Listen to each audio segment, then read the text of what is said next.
सौ मित्रों जय सोमनाथ। ओम नमः शिवाय। प्रिय मित्रों, તમારો દિવસ શુભ રહે, મંગલમય શુભકામના। હું બિલીમરાથી જોગીભાઈ વ્યાસ આપ સૌનું આપણી જોગેશમાં પુનઃ હાર્દિક સ્વાગત કરું છું। મિત્રો, આજ રોજ જોઈશું આજનું શુભ પંચાંગ। આજે તારીખ છે 31/1/2025 ને શુક્રવાર, મહાસુદ બીજ તિથિ છે। આજે પંચક પણ છે। આજના દિવસે જે બાળકનો જન્મ થાય છે એની તિથિ ગણાય છે બીજ। આ બીજ તિથિ આજે બપોરે 2:01 પૂર્ણ થઈ જાય છે। ત્યાર પછી જે બાળકનો જન્મ થાય એની ત્રીજ તિથિ ગણાશે। આજે જે બાળકનો જન્મ થાય છે એનું નક્ષત્ર ગણાય છે સતતારકા। સતતારકા નક્ષત્ર આજે મળસ્કે 5:51 થી શરૂ થાય છે અને આવતીકાલે મળસ્કે 4:15 પૂર્ણ થઈ જાય છે। આજે જે બાળકનો જન્મ થાય છે એનો યોગ ગણાય છે વરિયાન। વરિયાન યોગ આજે બપોરે 3:33 પૂર્ણ થઈ જાય છે અને ત્યાર પછી જે બાળકનો જન્મ થાય એનો ફરીથી યોગ ગણાશે। આજે જે બાળકનો જન્મ થાય એનું કરણ ગણાય છે કૌલવ। આ કૌલવ કરણ આજે બપોરે 2:01 પૂર્ણ થઈ જાય ત્યાર પછી જે બાળકનો જન્મ થાય એનું તેતિલ કરણ ગણાશે। આજે જે બાળકનો જન્મ થાય છે એની રાશિ ગણાય છે કુંભ। કુંભ રાશિ નક્ષત્ર આવે છે ગ સ શ। કુંભ રાશિનો સ્વામી શનિ ગણાય છે। મિત્રો, કુંભ રાશિ આજે આખા દિવસમાં કોઈ પણ બાળકનો જન્મ હોય એ બધાની રાશિ કુંભ ગણાશે। આ કુંભ રાશિ 1 તારીખે રાત્રે 9 વાગે પૂર્ણ થાય છે, એટલે ત્યાં સુધી જે બાળકોના જન્મ થશે એ બધાની રાશિ કુંભ ગણાશે। આ રાશિ તિથિ વાર નક્ષત્ર યોગ કરણમાં જેનો પણ જન્મ થયો તેની ચોક્કસ પ્રમાણે પૂજા વિધિ કરાવી લેવી જોઈએ, તો તમારું જીવન સરળ બની જશે। આજે જે કે મારા સબસ્ક્રાઇબ મિત્રની વર્ષગાંઠ છે, મેરેજ એનિવર્સરી છે, એ બધાને મારી ઘણી ઘણી શુભકામના। તમારા જીવનમાં ખૂબ પ્રગતિનું થાય। ભગવાન શંકર તમારી બધી મનોકામના પૂર્ણ કરે। આજના દિવસે સવારે મોટી શુકન કરશો, આખું વર્ષ તમારું સારું જઈ શકે છે। આજના દિવસે જે કોઈ મારા સબસ્ક્રાઇબ મિત્ર એ અમારા ઘર પરિવારમાંથી કોઈ પણ સદસ્ય આજે કોઈ નોકરી ધંધા માટે જઈ રહ્યું છે, આજે કોઈ નવો વેપાર ધંધો ચાલુ કરવા જઈ રહ્યું છે, આજે કોઈ દેશ વિદેશની યાત્રા માટે જઈ રહ્યું છે, આજે કોઈ જાન લઈને જઈ રહ્યું છે, આજે કોઈનું ઓપરેશન હોય, કોઈની ડિલિવરી હોય, આજે કોઈની સગાઈ હોય, કોઈની છઠ્ઠીની પૂજા હોય શકે। હવે કોઈ પણ કાર્ય તમે કરવા જઈ રહ્યા છો એ કાર્યમાં તમને દિવ્ય સફળતા પ્રાપ્ત થાય સોમનાથ દાદાને પ્રાપ્ત કરો। મિત્રો, આજના દિવસે આજે જ્યારે પણ કોઈ કામ કરવા માટે નીકળો છો ત્યારે આજનું સુકન કરીને નીકળો તો દિવ્ય સફળતા પ્રાપ્ત થશે। આજના દિવસે એમ તો તમે ઘરેથી નીકળો છો તો ઘરે માસીને મોટી બહેનને વંદન કરીને નીકળવું જોઈએ। આજે નાની નાની ભૂલકાઓને, જે નાના નાના બાળકો હોય છે એ લોકોને આજે ખીર ખવડાવવાનું મહત્વ છે। ખીર ન હોય તો ચોકલેટ ખવડાવી શકો, એ લોકોને પ્રસન્ન કરો, એ લોકોને ખુશ કરો, એ લોકોને આજે યાત્રા પ્રવાસ માટે લઈ જવું જોઈએ, તો એનાથી લક્ષ્મી દેવી ખૂબ પ્રસન્ન થાય છે। આજના દિવસે તમારે મોટી બહેનને માસીને વંદન કરીને નીકળો, ન હોય તો મિત્રને પગે લાગીને નીકળો, મિત્રનું પણ બહુ મહત્વ છે। આજના દિવસે તમે કોઈ પણ કાર્ય કરવા માંગો છો તો તેમાં પણ એક ચોક્કસ શુભ સમય આપણે સમય જોઈ લઈએ। આજે સવારે 6 થી 10:30 વાગ્યા સુધીનો સમય શુભ રહેશે। બપોરે 12 થી બપોરે 1:30 સુધીનો સમય શુભ રહેશે। તેમજ સાંજે 4:30 થી સાંજે 6 વાગ્યા સુધીનો સમય શુભ રહેશે। રાત્રે 9 થી રાત્રે 10:30 વાગ્યા સુધીનો સમય શુભ રહેશે। રાત્રે 12 થી આવતીકાલે મળસ્કે 4:30 વાગ્યા સુધીનો સમય શુભ રહેશે। આ સમયગાળા દરમિયાન તમે કોઈ પણ કાર્ય કરો છો તો કાર્યમાં દિવ્ય સફળતા પ્રાપ્ત થઈ શકે છે। પરંતુ મિત્રો, આજના દિવસે જો તમારી કોઈ વસ્તુ ચોરાઈ ગઈ કે ખોવાઈ ગઈ તો 11 દિવસમાં મળે, બાકી મળવાની શક્યતા બિલકુલ ઓછી છે। આજના દિવસે કોઈ પણ પ્રકારની ખરીદી કરવા માટે પણ ઉત્તમ છે, વેચાણ કરવા માટે પણ ઉત્તમ છે। આજે તમે ગાડી, કાર ખરીદી કરી શકો છો, પશુની ખરીદી કરી શકો છો, પ્રોપર્ટી, મિલકત, ઘરની ખરીદી કરી શકો છો। આજે ઇન્ટરવ્યુ આપવા માટે બહુ શ્રેષ્ઠ દિવસ છે। આજના દિવસે તમે જે કામ કરો ને એમાં તમને ચોક્કસ પ્રકારે સફળતા મળે એવો આજનો દિવસ છે અને ખરીદી કરવા માટે તો બહુ જ આગળ પડતો આ દિવસ ગણી શકાય છે। આજના દિવસે રમત ગમતમાં જે ભાગ લેતા હોય એ લોકો પણ જો આજે કોઈ ફોર્મ પર સાઇન કરે એ લોકો પણ સારી સફળતા મેળવી શકે છે। આજના દિવસે નવા વસ્ત્ર પહેલી વાર પહેરવા માટે ખેડૂત ભાઈઓ માટે બહુ શ્રેષ્ઠ દિવસ છે। ખેડૂત ભાઈઓ જે લોકો છે, મતલબ એ ભૂમિના ખેડૂત હોય કે દરિયાઈ ખેડૂત હોય કે આકાશી ખેડૂત, લોકો જો નવા વસ્ત્ર ધારણ કરે તો અથવા નર્સરીનું જે કામકાજ કરતા હોય એ લોકો જો નવા વસ્ત્ર ધારણ કરે છે આજના દિવસે એ લોકોની પરિસ્થિતિ સુધરી જાય છે, આર્થિક લાભ થતો હોય છે। પરંતુ મિત્રો, આવું બધું જે ફળ છે આજે મળસ્કે 5:51 સુધીમાં તમે જે કામ કરો એમાં મળી શકે, પરંતુ આજે મળસ્કે 5:51 થી લઈ આવતીકાલે મળસ્કે 4:15 સુધીમાં તમે જે કામ કરો છો એનું ફળ બદલાઈ જાય છે. એમાં તમારી કોઈ પણ વસ્તુ ખોવાઈ ગઈ, ચોરાઈ ગઈ તો 11 દિવસમાં મળે, બાકી શક્યતા ઓછી. આજના દિવસે પૂજા પાઠ યજ્ઞ આગાદી કરવા માટે ઉત્તમ દિવસ ગણી શકાય. કોઈ પણ કાર્યને સિદ્ધ કરવા માટે ઉત્તમ દિવસ છે આજનો. એટલે તમે જે નિત્ય પૂજા પાઠ કરતા હોય તો આજે ચોક્કસ કરી તે સિદ્ધ થઈ જશે. એનું ઘણું બધું મોટું ફળ પ્રાપ્ત થઈ શકે. ખાસ કરીને જે લોકો તંત્ર માર્ગનું કામ કરતા હોય, તંત્ર માર્ગનું જે કામ કરતા હોય એ લોકો મંત્ર સ્થિતિ કરવા માટે આજનો દિવસ લેતા હોય. આપણે તો તંત્ર માર્ગમાં પડવાની કઈ જરૂર નથી. ભગવાન આપણે સરળતાથી આપે તેમાં શ્રેષ્ઠ છે. ભગવાને ધાર ધમાણ કરી ત્રાસ આપીને કામ કરવાથી કોઈ ફાયદો થતો નથી. અંતે એ નુકસાન જ કરતો હોય છે. માટે આજે તમે જે નિત્ય પૂજા કરતા હોય આજે સિદ્ધ થઈ જશે. આજે નવો વેપાર ધંધો તમે જે કરતા છો એની અંદર કાર્યક્ષેત્ર વધારો, એક આજે ચોક્કસ જ ધંધો કરી લેવાનો, આજે ચોક્કસ જ કામ કરી લો, એ કામ પણ સિદ્ધ થશે. આજના દિવસે કોઈ પણ કાર્ય સિદ્ધ કરવા માટે ઉત્તમ દિવસ છે. કોઈ પણ વાહન પ્રથમવાર ચાલુ કરવું હોય તો પણ આજે થઈ શકે છે. આજે પશુ ખરીદવા માટે પણ ઉત્તમ દિવસ છે. દસ્તાવેજ સાઇન કરવા માટે યોગ્ય દિવસ નથી. આજના દિવસે દેશ વિદેશનું ઇન્ટરવ્યુ આપવા માટે પણ શ્રેષ્ઠ દિવસ, પરંતુ આજના દિવસે નવ વસ્ત્ર ધારણ ન કરશો. નવ વસ્ત્ર ધારણ કરવાથી તમને એલર્જી થઈ શકે, દવાનું રિએક્શન આવી શકે, માનસિક અજાપો લાગે, કૂતરું કરડવાનો પણ ભય ઉભો થઈ શકે આજના દિવસે નવસ્ત્ર ધારણ કરો. એટલા માટે આજના દિવસે નવસ્ત્ર પણ ધારણ ન કરશો. આવું બધું જે ફળ છે આજે મળસ કે 5:51 થી લઈ આવતીકાલે મળસ કે 4:15 સુધીમાં તમને આટલું ફળ પ્રાપ્ત થાય. આજે કરશું. આજનો સંકલ્પ તે પેલા આજના મુહૂર્તો જોઈ લઈએ. આજે લગ્ન માટેનું કોઈ મુહૂર્ત નથી આપેલ. આજે વાસ્તુ કરવા માટે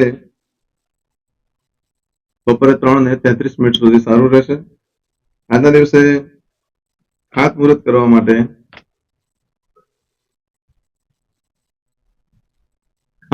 પણ કોઈ મુહૂર્ત નથી આપેલ. આજે કરશું આજનો સંકલ્પ.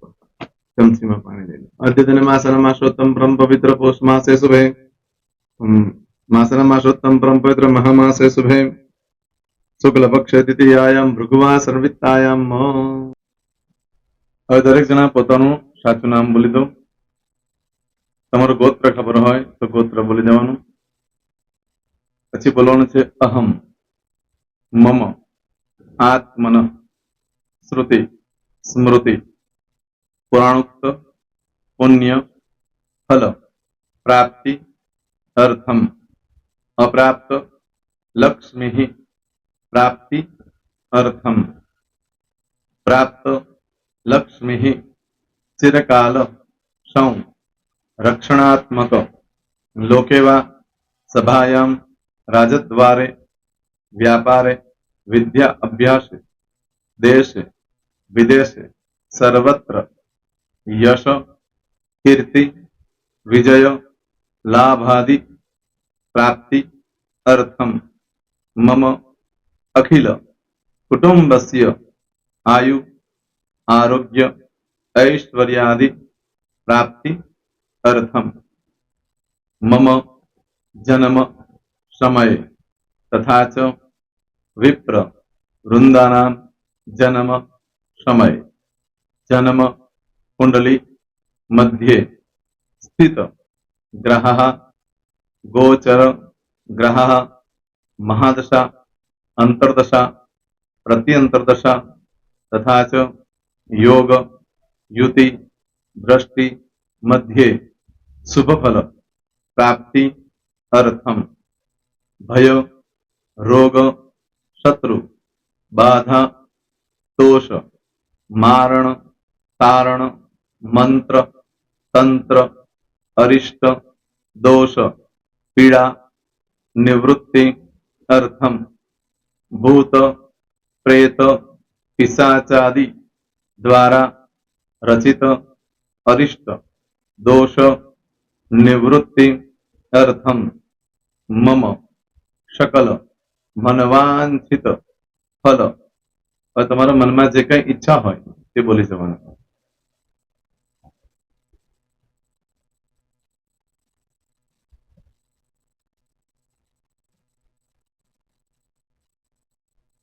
બોલવાનું અનુસાર્થ સકલ મનવાંછિત ફલ પ્રાપ્તિ અર્થમ. હવે જે બરકતની પૂજા વાળા છે એ લોકો તો આ બધું બોલવાનું જ હોય છે, એ લોકો માટે કોઈ સ્પેશિયલ નથી. પણ જે લોકોએ હવે જે કહું છું તે લોકોએ જ બોલવાનું, જેના લગ્ન થઈ ગયા હોય એ લોકોએ બોલવાનું છે. મમ દાંપત્ય જીવન મધ્યે સુખાકારી પ્રાપ્તિ અર્થમ પુત્ર પૌત્રાદિ સંતતિ પ્રાપ્તિ અર્થમ. આ સંતાન પ્રાપ્તિ વાળા માટે પણ આવી જાય છે એમાં. દીર્ઘ આયુ આરોગ્ય ઐશ્વર્યાદિ પ્રાપ્તિ અર્થમ. તથા ચ, હવે જેના લગ્ન નથી થયા તે લોકોએ બોલવાનું. મમ જટટી વિવાહ યોગ પ્રાપ્તિ અર્થમ વિવાહ પશ્ચાત દાંપત્ય જીવન મધ્યે સુખાકારી પ્રાપ્તિ અર્થમ.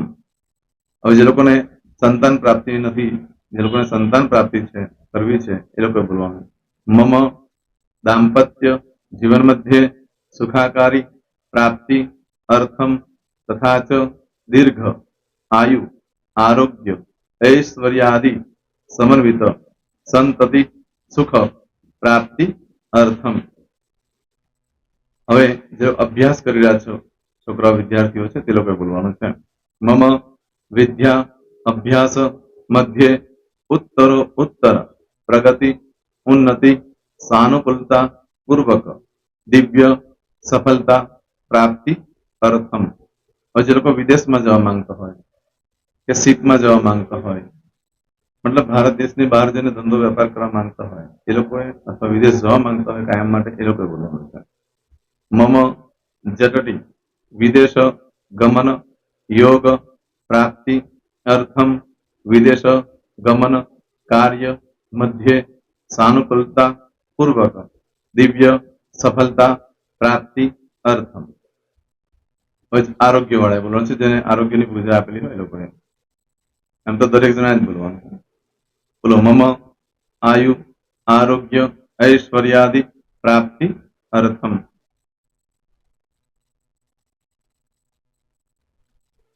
હવે દરેક જણા બોલવાનું. સકલ મનવાંછિત ફલ પ્રાપ્તિ અર્થમ અદ્ય દિને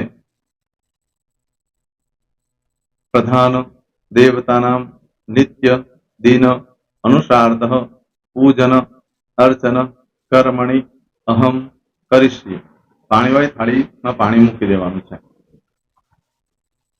હવે તમારી બધી પૂજા જે મેં આપેલી છે એ પૂજા થઈ જાય, અથવા તો તમે રોજ પૂજા કરતા છો, મારી પાસેથી નથી લઈ ગયા, એ પૂજા થઈ જાય પછી ફરી પાછી ચમચીમાં પાણી લેવાનું. અહીંયા વિડીયોને સ્ટોપ કરી દેવાનું.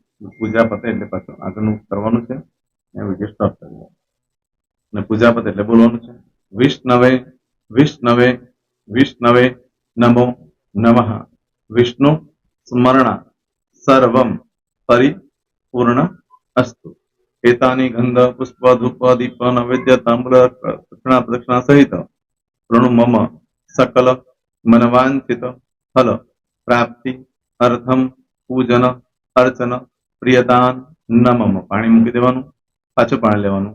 પૂજન અર્ચન બ્રહ્માર્પણમસ્તુ. નીચે જમીન પર પાણી મૂકો, એમાં આંગળી ઘસી કપાળમાં તિલક કરી દો. કપાળમાં જમીન પર પાણી મૂક્યું છે એમાં. ત્યાર પછી ભગવાનને કહેવાનું કે હે પ્રભુ, આજે પૂજા કરતા કઈ પણ પ્રકારની ભૂલચૂક થઈ ગઈ હોય તમને ક્ષમા કરજો. અમે તમારા બાળક છીએ પ્રભુ, તમારો ખૂબ આભાર માનું છું. આજે મારી પાસે તમારી પૂજા કરાવી, મારી મનોકામના પૂર્ણ કરી. પ્રાર્થના કરી દો. જગ્યા પરથી ઉભા થઈ શ્રીનારાયણ ભગવાનને પાણી ચડાવી દો અને નિત્ય કર્મ જે કરતા હોય તે. જય સ્વામિનારાયણ. તમારો દિવસ શુભ રહે, તમે અને તમારો પરિવાર સુખી રહે, સંપન્ન રહે, સુરક્ષિત રહે, એ ભગવાન સોમનાથ દાદાને પ્રાર્થના. તો મિત્રો, તમે મારા વિડીયોને લાઈક ના આપી હોય તો સૌથી પહેલા લાઈક આપી દો. અને ત્યાર પછી જો તમે મારી આ ચેનલ સબસ્ક્રાઇબ ન કરી હોય તો સૌથી પહેલા સબસ્ક્રાઇબ કરી લો અને બેલ આઇકોન ઓલ પર ક્લિક કરવાનું ભૂલશો નહીં, જેથી કરીને સૌથી પહેલા નવી વિડીયો જે કંઈ મૂકું એ તમને મળે. મિત્રો, કંઈ પણ મૂંઝવણ હોય તો મને આ નંબર પર તમે ફોન કરીને પૂછી શકો છો. મારો મોબાઈલ નંબર છે 9825546459. મિત્રો, કોમેન્ટ્સમાં જય સોમનાથ લખવાનું ભૂલશો નહીં. ફરી પાછા નવા વિડીયો સાથે મળીએ. ત્યાં સુધી સૌને જય સોમનાથ.